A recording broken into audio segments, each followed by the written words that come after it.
Сәлем достар, қалдарыңыз қалай? Бүгін мен сіздермен осындай өте дәмді болып шығатын капкейктің рецептісімен бөлісемін. Бұл өте удачный рецепт және де өте нәзік болып шығады. Менімен бірге болыңыздар. Қажетті ингредиенттерді описанияға қалдырамын. Ал енді тестамызды жасауға кірісейік. Ол үшін бізге жұмсақ сары май қажет, оның үстіне сахарная пудрамыз салып, жақсылап аппақ болғанша миксерлейміз. Видеода көрсеткендей. Барлық ингредиенттеріміз бөлме температурасында болуы керек. Менде майдың пайызы 82% май. Сіздерге де 82-70% майға істеуге кеңес етемін. Көрдіңіздер ме, осындай видеодағыдай аппақ болып көпіру керек.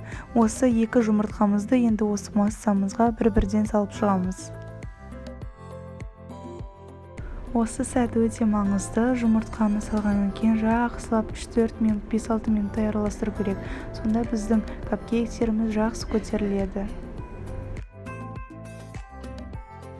Ұнымыз бен разрыхлителімізді саламыз, оның үстіне сүтімізді құямыз.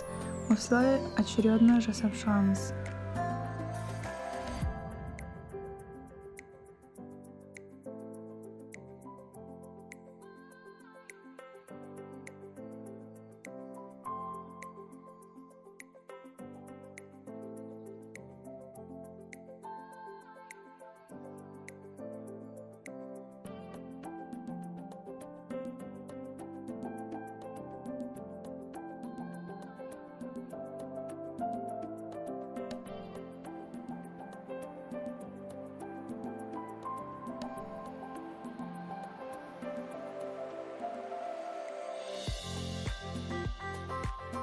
Тестамыз дайын. Осындай өте нәзік, өте воздушный тесто шығады.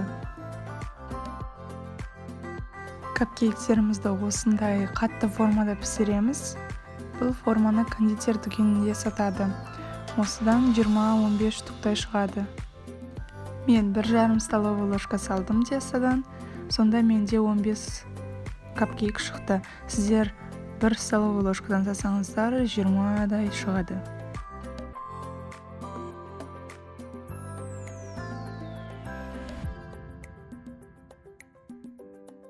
Капкейктарымыз дайын болды. Енді оны 180 градуста 30 минутқа пешке салып аламыз. Піскен-піспеген таяқшамен тексереміз.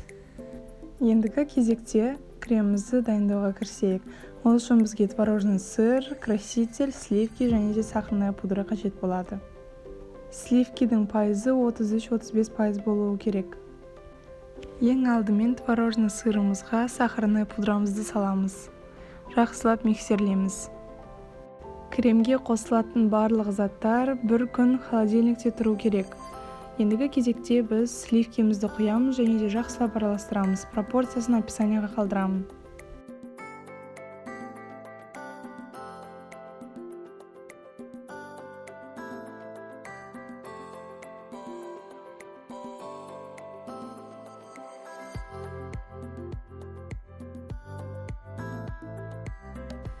Креміміз дайын, осындай формасын қатты ұстау керек. Капкейктарымыздың шапочкасы әдемі болу үшін мен красительмен узор істеп шығамын.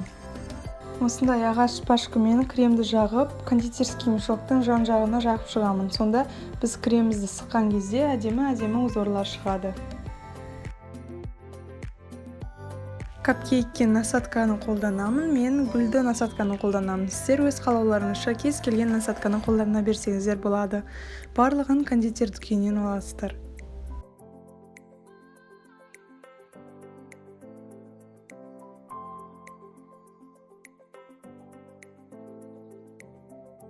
Кондитерский мешоктың басын қиып, осылай кремімізді сығамыз. Ең бірінші ортасынан бастап, жан-жағына қарай сығамыз. Сонда әдемі болып шығады және де қатты ұсталып тұрады. Видеода освещение дұрыс түсіп тұрған жоқ, сондықтан капкейктарымыз қап-қара күйгендей болып тұр. Бірақ шын мәнісінде ондай емес.